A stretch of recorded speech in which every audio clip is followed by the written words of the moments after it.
Children of the Atomic Bomb, an American physician's memoir of Nagasaki, Hiroshima, and the Marshall Islands.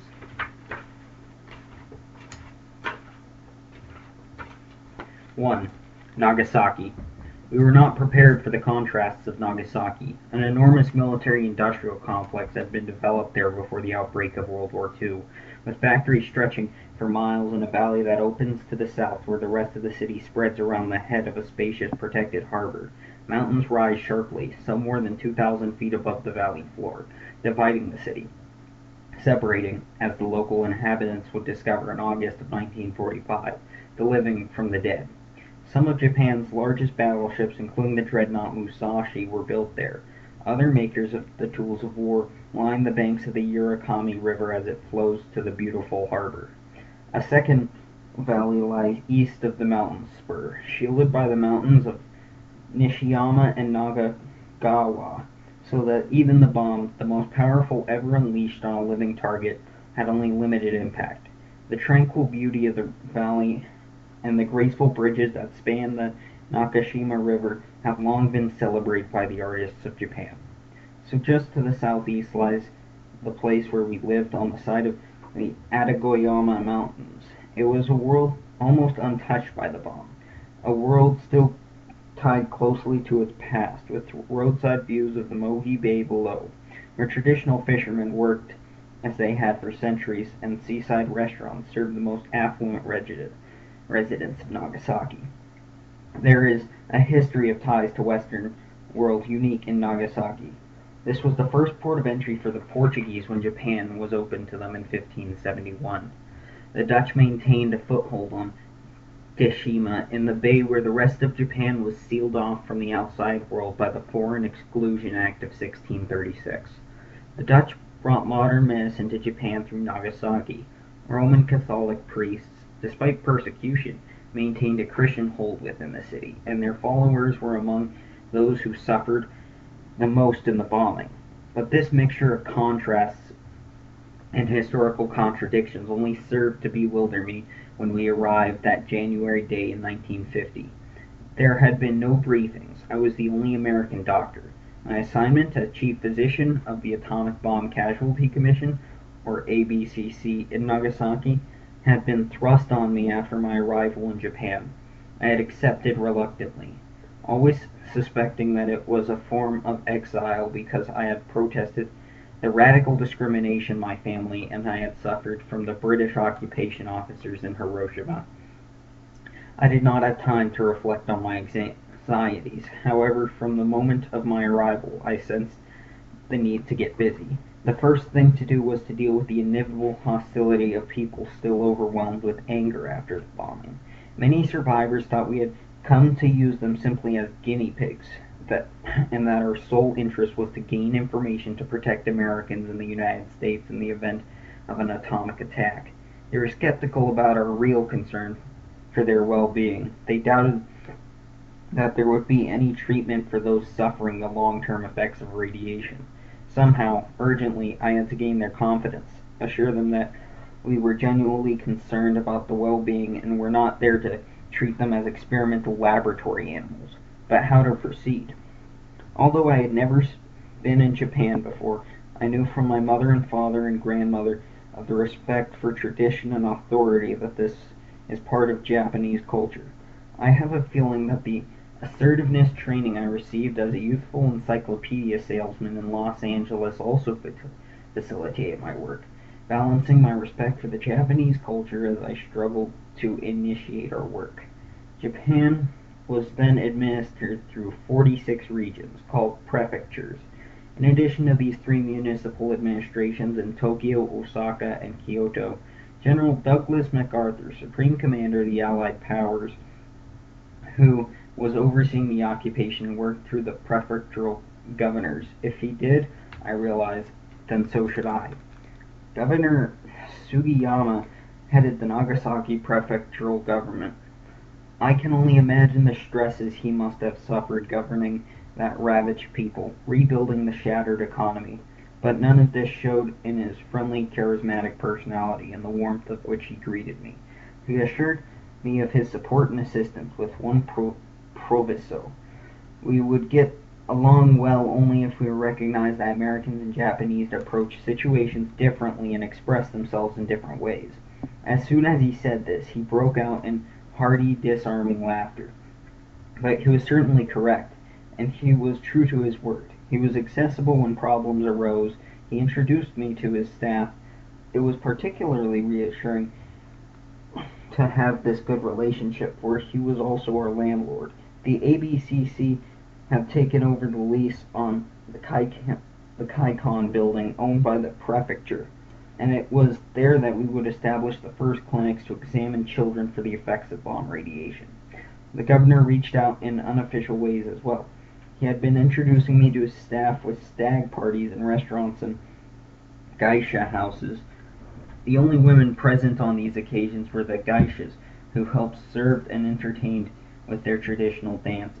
I felt too insecure to suggest an alternative, nor did I have the nerve to tell him of the understandable annoyance of my wife, a key with this men only entertaining. But somehow he heard of Aki's displeasure. Thereupon Mr. Suegama arrived at our house to visit Aki, and she and Aki were both included in the governor's next dinner party, to the evident astonishment of the ever-present geishas. Who should I see next? I decided it should be the chief of police. What a fortuitous attitude that proved to me more useful than I could have imagined, for it was he who first taught me about the human impact of the bomb. It is hard for me to believe today how little I knew about the bomb and its devastation. There had already been a thorough and authoritative survey of the short-term medical impact of the two bombs on the people of Hiroshima and Nagasaki, but the reports were all classified, and none of their contents had been made available to me. Even though I had served as a combat officer in the U.S. Army in the European theater, was on special assignments for the ABC, and had security clearance from the Atomic Energy Commission, I was told nothing. I did not even know the existence of these reports until shortly before I left Japan. Certainly no reference was made to them in the interviews I had with the principal scientist in the investigation before I came to Japan. It would have been immensely helpful to have had access to these findings as we groped our way toward establishing our research on the effects of the radiation. There has never been an official explanation for the secrecy. I think it may have stemmed from a desire to avoid greater backlash from the Japanese themselves if the full story of the bomb's effects on people, especially children, had been told at the time. There certainly was a determination among American authorities then to suppress most of the relevant information. Even the press coverage was severely censored under the rules of the occupation. So I first learned the human dimensions of the Nagasaki bomb from the chief of police, Deguchi. He had been an assistant chief of air raid defense for the prefectural police department when the bomb exploded. Tell me about it, I said, trying to conceal my vast ignorance of the bomb's impact on the population. He was alive and able to tell the story only because of this building where he was working at the time. Katsuyama Primary School was protected by the mountain ridge that separates Hirakami and the Nishiyama valleys. There had been an air raid alarm earlier that morning, but no bombs fell. Some people had come out of the shelters at 11 o'clock approached, only to hear the distant throb of bomber engines. Before many could take cover again, there was a flash of extremely bright light, blinding even on the far side of the mountain ridge. Then a thunderous blast that shook the school building for a full minute, followed by terrifying darkness as the atomic cloud eclipsed the sun. Deguchi ordered the police patrol to find out what had happened on the other side of the ridge. The policemen were back in midst. The industrial area was engulfed in flames. They said thousands appeared dead, and the survivors were running in panic, many of them left with only burning shreds of their clothing. The railway station a quarter mile away was destroyed. Health services were paralyzed, and the destruction of the University Medical Center. The new prefectural government had burned to the ground. The fires were spreading. 3 hours later, the first refugees from the Urakami Valley struggled around and over the ridge to reach the Katsuyama school where Deguchi was working. They collapsed in utter shock. No organized rescue efforts had been possible in the first hours. Rescue teams from the Navy hospitals that tried to enter the Urakami Valley on the first day were driven back by a wall of flame. Trucks and trains were able to transport those escaping to the north, but many died in the crowded vehicles before they ever reached neighboring towns. On the second day, rescue workers were able to enter the city even on August 9th, 1945 at 11:02 a.m. There was a blinding, searing light, and then the sky over Nagasaki became blacker than night. The dust and debris from the atomic bomb explosion blanketed the Urakami Valley, completely blocking out the sun. U.S. Army Air Force Photo HQAAF. The map of Nagasaki right shows the location of the. Though huge fires continued to burn, they found some survivors in the smoldering ruins and brought them to the emergency centers. Dealing with the families proved the hardest task. Chief Deguchi told me parents and children separated at the time of the bomb struggled to find survivors and their families. They had no way to know who had survived. Days would pass before they could find out. Over the next 3 days, the police began to gather the dead. The bodies of those who could be identified were turned out to relatives who had joined the search. Those who could not be identified were cremated. The ashes buried in the common graves. 2 weeks were required to remove all of the dead from the Urakami Valley. The first reports of Tokyo were that there had been no serious damage, Chief Deguchi told me. In fact, every part of the city had suffered some damage, ranging from broken windows to outlying areas to incineration at the Hypo Center. From the minute the bomb detonated, there was a general despair, he said. As the hours passed and the extent of the damage of that single bomb became clear, there was a growing realization that resistance to Western allies by Japan was no longer possible. As I heard this report, I began to question whether we would ever find survivors who could help us discover the medical lessons of this incredible exposure to radiation. The trauma, both physical and psychological, obviously had been universal. The experience of the chief of police filled enormous gaps in my knowledge and showed me how much more I had to learn. The time obviously had come to make contact with the medical community, but before that, I knew I must see what the bomb had done.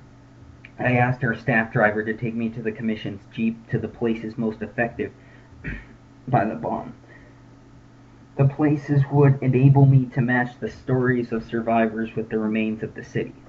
We started at the northern extremity at the industrial complex where torpedoes were manufactured, and then worked our way south to visit the shattered Roman Catholic Church, the University Medical School, and the University Hospital. Nothing had been done to restore the industrial plants at the Mitsubishi Torpedo Works on the west bank of the Urakami River. I left the jeep and walked alone on the vast concrete slab floors where there were no walls, no roofs, but rows of machine tools remained, bolted to the flooring, and skeletal structures twisted almost beyond recognition above, where once workers had thronged. We crossed the river to get a closer look at the Catholic Church, which overlooked the valley of the foothills just east of the factory belt. And we drove past the University Medical Center, now etched on the hillside like a fortress ravaged in an unimaginable battle. There was, of course, a missing dimension. The dead, the dying, the blistered survivors, and the victims in frantic flight were long since gone. There remained only the backdrop of a macabre stage set. Yet I could almost see the desperate people so vividly described by the police chief as I looked over the scene that afternoon, knowing how much clearer it would become as I continued to hear stories of those who had been here. Finally, with a deep sense of anxiety, I asked the driver to take me to the Hypo Center.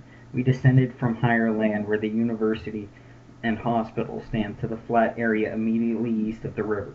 A small tributary joins the Urakami River just beyond that point.